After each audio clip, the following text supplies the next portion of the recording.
السلام علیکم دوستو، آپ کے حکم اور رائے کے مطابق میں نے الپ ارسلان سیریز کو یوٹیوب چینل پر سٹارٹ کیا ہوا ہے، مگر اس کے باوجود آپ اس ویڈیوز پر ویوز نہیں دے رہے۔ آپ کی سپورٹ اور محبت کو دیکھتے ہوئے میرے اندر ایک حوصلہ اور جذبہ بڑھتا ہے جس سے میں نئی ویڈیو بنا سکتا ہوں۔ اگر آپ ویوز نہیں دیں گے تو میرا حوصلہ اور جذبہ بھی ختم ہو جائے گا، جس سے میں یوٹیوب چینل پر ویڈیو بھی اپلوڈ نہیں کر پاؤں گا۔ اس لیے آپ مسلسل ویڈیوز کو دیکھیں، اگر ان کے اندر کوئی مسئلہ آ رہا ہے تو آپ مجھے ضرور کومنٹ سیکشن میں بتائیے تاکہ میں ان کو حل کر کے پوری ویڈیو کو صحیح طریقے سے ایکسپلین کر سکوں۔ ایپیسوڈ کے آغاز میں ہم دیکھتے ہیں شہزادہ سلمان اور اس کے ساتھی گھوڑے پر سوار ہو کر سلطان طغرل کی جانب بڑھ رہے ہوتے ہیں۔ تبھی ایک جانب سے تیر آ کر شہزادہ سلمان کے سپاہی کو لگتا ہے، اس سے وہ چوکنے ہوتے ہوئے گھوڑے سے اترتے ہیں۔ شہزادہ سلمان اپنے ساتھیوں سے کہتا ہے ڈھال بنا لو اور اپنی حفاظت کرو۔ وہ تمام سپاہی شہزادے حسن اور شہزادے سلمان کی حفاظت کرتے ہوئے ڈھال بنا لیتے ہیں اور آنے والے تیروں کو روک رہے ہوتے ہیں۔ تبھی ہم دیکھتے ہیں کالے لباس میں ملبوس لوگ جو چاروں جانب آ کر ان کو گھیر لیتے ہیں۔ شہزادہ سلمان ان کو پہچاننے کی کوشش کرتے ہیں مگر انہوں نے اپنے چہرے کو کافی خوب انداز سے چھپایا ہوا ہوتا ہے۔ شہزادہ سلمان اپنے سپاہیوں سے کہتا ہے حملہ کرو اور کوئی بھی بچ کے جانے نہ پائے۔ تبھی شہزادہ سلمان کے سپاہی ان لوگوں پر ٹوٹ پڑتے ہیں اور ان کو اپنی تلواروں کی مدد سے کاٹے جا رہے ہوتے ہیں۔ شہزادہ الپ ارسلان جو مسلسل لوگوں سے لڑ رہا ہوتا ہے، تبھی ایک سپاہی اس کو خنجر کی ضرب لگاتا ہے اور اس کے بعد اس کو نیچے گرا دیتا ہے۔ جیسے وہ اپنی تلوار کی مدد سے مزید حملہ کرنے کی کوشش کرتا ہے، ایک تیر آ کر سیدھا اس کی گردن میں پیوست ہو جاتا ہے۔ شہزادہ اربسکلان یہ دیکھتے ہوئے کافی حیران ہوتا ہے اور تبھی ہم شہزادے الپ ارسلان کو دیکھتے ہیں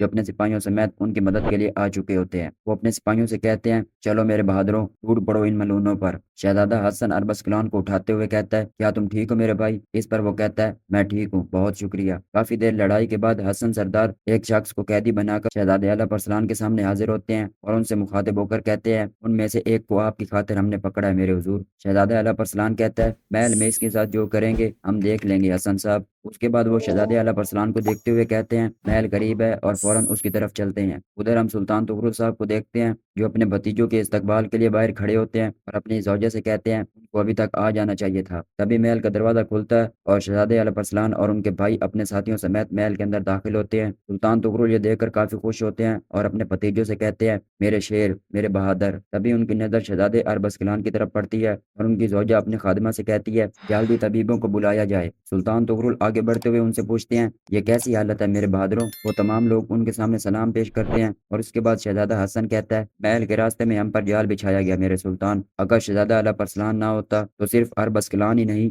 ہم سب خطرے میں پڑ جاتے میرے سلطان۔ سلطان طغرل شہزادے الپ ارسلان سے پوچھتے ہیں الپ ارسلان تم یہاں کیا کر رہے ہو؟ کیا تمہیں جال کے بارے میں علم تھا؟ اس پر شہزادہ الپ ارسلان کہتا ہے نہیں میرے سلطان۔ شہزادہ سلمان پوچھتا ہے تو پھر تم نے ہمیں کیسے ڈھونڈا؟ تبھی شہزادہ الپ ارسلان جاغری صاحب کا پیغام نامہ باہر نکالتے ہوئے کہتے ہیں اس وجہ سے۔ شہزادہ سلمان وہی منظر یاد کرتا ہے جو سلطان طغرل صاحب کی طرف روانہ ہوتے وقت اپنی زوجہ سے گفتگو کر رہے ہوتے ہیں اور باہر نکلتے ہوئے پیغام نامہ وہیں بھول جاتے ہیں۔ شہزادہ سلمان وہ پیغام پکڑ کر سلطان طغرل کو پیش کرتا ہے اور ان سے کہتا ہے یہ وہ خط ہے جو ہمارے والد آپ کے حوالے کرنا چاہتے تھے میرے سلطان۔ سلطان وہ پیغام پکڑتے ہیں اور اس کے بعد شہزادے الپ ارسلان کی طرف دیکھنے لگ جاتے ہیں۔ تبھی شہزادے الپ ارسلان کے دو ساتھی اسی قیدی کو سلطان کے سامنے پیش کرتے ہیں۔ اس پر سلطان ان سے پوچھتے ہیں یہ جال نصب کرنے والا کون ہے؟ کیا اس سے کوئی سراغ ملا؟ حسن صاحب کہتے ہیں نہیں میرے سلطان، شاید تحقیق کرنے سے معلوم ہو جائے۔ اس کے بعد ہم آئینے قلعے کا منظر دیکھتے ہیں جہاں کہ کامینوس اور اس کے تمام ساتھی کھانے کے میز پر بیٹھے گفتگو کر رہے ہوتے ہیں کہ کامینوس جنرل دوکاس سے پوچھتا ہے ہمارے شہنشاہ اعظم کیسے ہیں؟ دوکاس کہتا ہے شہنشاہ مغرب میں اوغوز ترکوں اور بجناک کے ساتھ لڑائی میں مصروف ہیں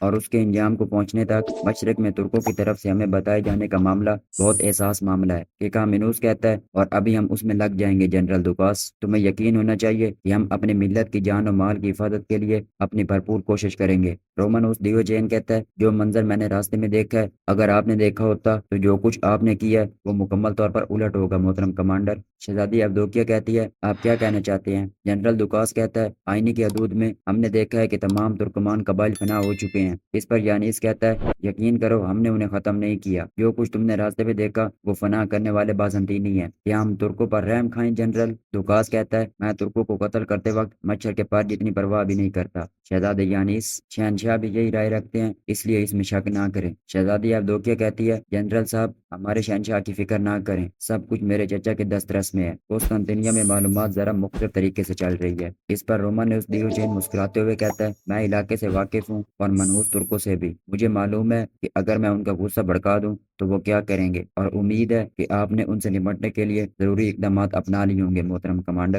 کہ کامینوس کہتا ہے البتہ مجھے ترکوں کے اٹھائے گئے ہر قدم اور ان کے لیے گئے ہر سانس کا علم ہے، اور اگر ضرورت پڑی تو میں اس میں مداخلت کرنے سے نہیں ڈرتا۔ ادھر ہم سلطان طغرل صاحب کو دیکھتے ہیں جو شہزادے سلمان سے پوچھتے ہیں کون اس کی جرت کر سکتا ہے۔ شہزادہ سلمان کہتا ہے یقیناً یہ بازنطینی ہے میرے سلطان، اگر ہم حالیہ وقت میں غور کریں تو غالباً گمان انہی کا ہی ہے۔ امیر کندوری اس پر کہتا ہے اور یہ بھی واضح ہے کہ انہیں حملے کا علم تھا، اس لیے انہوں نے غدارانہ تحریک شروع کی۔ وزیر دستانی اس پر کہتے ہیں ابھی تک واضح کچھ بھی نہیں ہے امیر کندوری، شبہات کی بنا پر حرکت میں آنا درست ثابت نہیں ہوگا۔ ہمارا امیر اعلیٰ ارسلان یقیناً یہ معلوم کر لے گا کہ یہ غدارانہ جال کس نے بچھایا ہے۔ اس کے بعد ہم اسی قیدی کو دیکھتے ہیں جو زندان میں قید ہوتا ہے اور شہزادے اعلیٰ ارسلان کے سپاہی اس سے تفتیش کر رہے ہوتے ہیں۔ آفار مسلسل اس کے منہ پر مکے مارتے ہوئے کہتا ہے بولو ملون تمہیں کس نے بھیجا؟ جیسے وہ ایک اور مکے کی ضرب لگانے کی کوشش کرتا ہے، شہزادہ اعلیٰ ارسلان اسے کہتا ہے رکو، اور تبھی وہ اس کی جانب بڑھتے ہیں اور اس کا منہ کھول کر دیکھتے ہیں، اور اس کے بعد وہ اپنے ساتھیوں سے کہتے ہیں یہ گونگا ہے۔ یہ سنتے ہی تمام لوگ کافی حیران ہو جاتے ہیں۔ اس کے بعد ان کی نظر تیروں پر پڑتی ہے اور ان میں سے ایک تیر کو اٹھا کر درمیان سے توڑتے ہیں اور اس کا معائنہ کرنا شروع کر دیتے ہیں۔ اس کے بعد سلطان طغرل کی جانب ایک سپاہی آ کر ان سے کہتا ہے میرے سلطان، امیر اعلیٰ ارسلان اور حسن صاحب آپ کے حضور پیش ہونے کی اجازت کے منتظر ہیں۔ سلطان کہتے ہیں اندر آ جائیں۔